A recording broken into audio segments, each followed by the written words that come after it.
அனைவருக்கும் ஆர்சிசியின் வணக்கங்கள். இன்று நாம் 8ஆம் வகுப்பு வரலாறு பாடத்தில் இருந்து 2வது பாடம் வர்த்தகத்திலிருந்து பேரரசு நிறுவுதல் என்ற பாடத்தினை பார்க்க போறோம். அதற்கு முன் எங்கள் சேனலை இதுவரை சப்ஸ்கிரைப் பண்ணாத நண்பர்கள் சப்ஸ்கிரைப் பண்ணுங்க. அருகிலுள்ள பெல் சிம்பிளை கிளிக் பண்ணீங்கன்னா உடனுக்குடன் நோட்டிஃபிகேஷன் கிடைக்கும். மேலும் டிஎன்பிசி தேர்வு வருவதற்கு காலதாமதமாகும். ஆனால் போலீஸ் தேர்வு அறிவிக்கப்பட்டு விட்டது.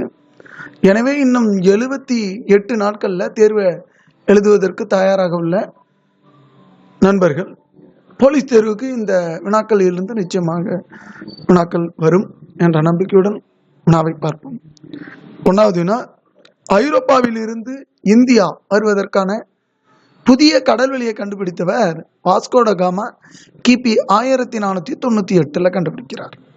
ஐரோப்பாவில் இருந்து இந்தியா வருவதற்கான புதிய கடல்வெளியை கண்டுபிடித்தவர் வாஸ்கோ ட காமா கிபி 1498 கண்டுபிடிக்கிறார். அடுத்து இரட்டரை துயர சம்பவம் நடைபெற்ற ஆண்டு கிபி 1756. இரட்டரை துயர சம்பவம் நடைபெற்ற ஆண்டு கிபி 1756. அடுத்து பிளாசி போர் நடைபெற்ற ஆண்டு கிபி 1757 ஜூன் 23. இந்த வினா அதிக தடவை வரலாற்றில் இடம்பெறக்கூடிய ஒரு வினா. பிளாசி போர் நடைபெற்ற ஆண்டு 1757. இதில் கூடுதலாக ஜூன் 23ங்கிறது வந்திருக்கு. இந்த பிளாசி போர் யாருக்கு இடையில நடந்ததுன்னா, வங்காள நவாப் சிராஜ் உத்தல்லாவிற்கும் ஆங்கில கிழக்கிந்திய கம்பெனி தளபதி ராபர்ட் கிளைவுக்கும் இடையே நடைபெற்ற போர் தான் இந்த பிளாசி போர். அடுத்த 5வது வினா, பாக்சார் போர் நடைபெற்ற ஆண்டு கிபி 1764 அக்டோபர் 22. இந்த பாக்சார் போர் யாருக்கு இடையில நடந்ததுன்னா, அயோத்தி நவாப் சுஜாவுத் தௌலா மற்றும் முகலாய பேரரசர் 2ஆம் ஷா ஆலம், வங்காள நவாப் மீர் காசிம் இவங்கெல்லாம் ஒரு கூட்டுப்படையாகவும், இவங்களுக்கு எதிராக ஆங்கிலேய படைத்தளபதி ஹெக்டர் மான்ரோவிற்கும் இடையே நடைபெற்ற போர் தான் பக்சார் போர். நடைபெற்ற ஆண்டு கிபி 1764. 7வது வினா, பக்சார் போர் முடிவுக்கான உடன்படிக்கை அலகாபாத் உடன்படிக்கை கிபி 1765 பிப்ரவரி 20 ஏற்பட்டது. இதனால் இந்த பக்சார் போர் முடிவுக்கு வந்தது. வங்காளத்தில் இரட்டை ஆட்சி முறையை கொண்டு வந்தவர் யாருன்னா ராபர்ட் கிளைவ். வங்காளத்தில் இரட்டை ஆட்சி முறையை கொண்டு வந்தவர் ராபர்ட் கிளைவ். இது ஒரு முக்கியமான வினா. அடுத்து கர்நாடக போர். ஆங்கிலேய அரசு முக்கியமானது போரில் கர்நாடக போர் முக்கிய பங்கு உண்டு. ஏன்னா இந்த தொழில் போட்டியில் ஆங்கிலேய கிழக்கிந்திய கம்பெனிக்கும் பிரெஞ்சு கிழக்கிந்திய கம்பெனிக்கும் இடையில வெளிநாடுகளில் நடக்கக்கூடிய இந்த கடுமையான போட்டிக்கு இடையே நடைபெற்ற போர் தான் இந்த கர்நாடக போர். இது 3 முக்கிய கர்நாடக போர். முதல் கர்நாடக போர் நடைபெற்ற ஆண்டு 1746 1748 வரைக்கும். முதல் கர்நாடக போர் நடைபெற்ற ஆண்டு 1746 to 1748. இது எந்த உடன்படிக்கையின் மீது இந்த போர் நிறுத்தம் நடந்ததுன்னா, ஐலா சஃபேல் உடன்படிக்கையின் கிபி 1748 நடந்தது மூலம் இந்த முதல் கர்நாடக போர் முடிவுக்கு வந்தது. 2ஆம் கர்நாடக போர் நடைபெற்ற ஆண்டு 1749 இதிலிருந்து 1754 வரைக்கும் கிட்டத்தட்ட 5 வருஷம் நடக்குது. 2ஆம் கர்நாடக போர் நடைபெற்ற ஆண்டு 1749 1754 வரைக்கும் நடக்குது. இந்த 2ஆம் கர்நாடக போர் முடிவுக்கு வருவதற்கு காரணமான உடன்படிக்கை பாண்டிச்சேரி உடன்படிக்கை கிபி 1755. இந்த உடன்படிக்கையினால 2ஆம் கர்நாடக போர் முடிவுற்றது.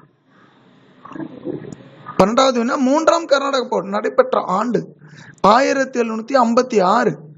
பாண்டிச்சேரி உடன்படிக்கை அப்புறம் 2 வருஷம் சும்மா இருக்காங்க. 1756 சண்டை திரும்ப ஆரம்பிச்சிடுறாங்க. 1763 வரைக்கும் கிட்டத்தட்ட 7 வருஷம் அடுத்த சண்டை நடைபெறுது. இது பாரிஸ் உடன்படிக்கை மூலம் இந்த 3ஆம் கர்நாடக போர் முடிவுக்கு வருது. இந்த பாரிஸ் உடன்படிக்கை 1763 கையெழுத்திடுறாங்க. அடுத்து 13வது வினா, அடையாறு போர் கிபி 1746 கர்நாடக நவாப் அன்வாருதீனுக்கும் பிரெஞ்சு படைக்கும் இடையே நடைபெற்ற போர் தான் அடையாறு போர். 14வது வினா, ஆம்பூர் போர் கிபி 1749 French governor Dupleix, Chanda Sahib, Muzaffar Jung ஆகியோரின் கூட்டுப்படைக்கும் கர்நாடக நவாப் அன்வருதீனுக்கும் இடையே நடைபெற்ற போர் தான் இந்த ஆம்பூர் போர். 15வது வினா, வங்காளத்தின் வில்லியம் கோட்டை உச்ச நீதிமன்றத்தின் முதல் தலைமை நீதிபதி சர் எலிஜா இம்பே. வங்காளத்தின் வில்லியம் கோட்டை உச்ச நீதிமன்றத்தின் முதல் தலைமை நீதிபதி சர் எலிஜா இம்பே. 16வது வினா, ஆர்காட் போர் 1751 நடக்குது. யாராருக்கு இடையேனா டியூப்ளேவிற்கும் ராபர்ட் கிளைவிற்கும் இடையே நடைபெற்றது இந்த போர். ஆர்காட் போர் 1751 டியூப்ளேவிற்கும் ராபர்ட் கிளைவுக்கும் இடையே நடைபெற்றது. வந்தவாசி போர் 1760 ஜெனரல் அயர்கூட் ஆங்கில படைக்கும் லாலி தலைமையிலான பிரெஞ்சு படைக்கும் இடையே நடைபெற்ற போர் தான் வந்தவாசி போர் 1760.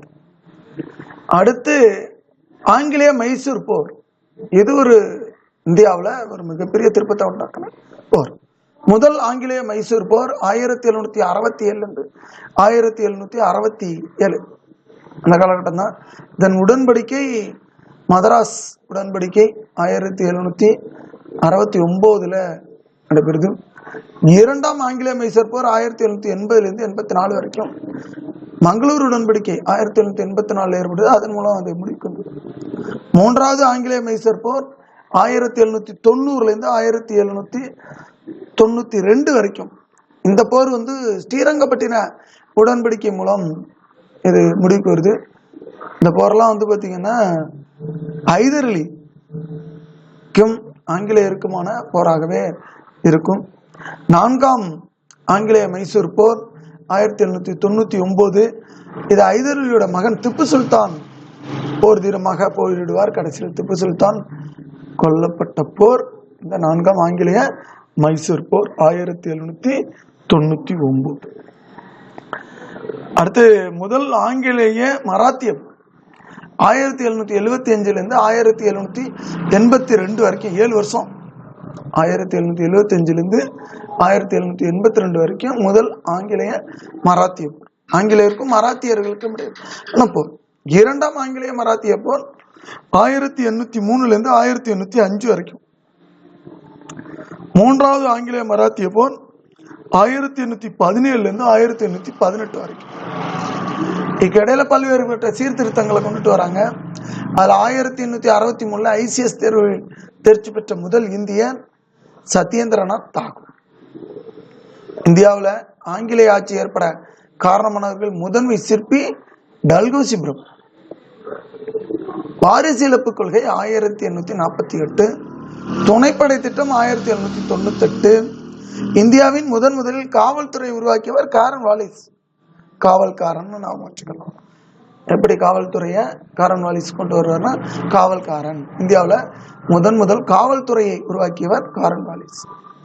அடுத்து இந்தியாவில் நடைபெறக்கூடிய தேர்வுகளை இன்னைக்கு எப்படி நீட்டு தேர்வு எல்லாருக்கும் கொடுமைப்படுத்துதோ அதே மாரி ஒரு காலகட்டத்தில் இந்த ICS தேர்வு இந்தியர் யாரும் எழுத முடியாத சூழ்நிலை இருந்திருக்கு. அதுலேயும் கொஞ்சம் விரிவுபடுத்தி இந்தியரும் எழுதலாம்னு 1869 முதலாவது தேர்வு வந்தது.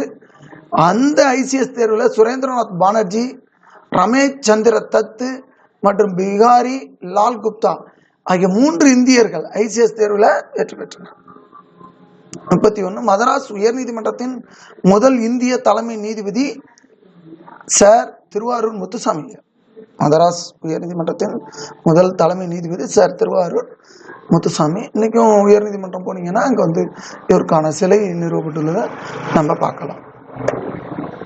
நண்பர்களே, நாம் இன்று 8ஆம் வகுப்பு சமூக அறிவியல்ல பாடம் 2 வர்த்தகத்திலிருந்து பேரரசு வரை என்ற பாடத்திலிருந்து முக்கிய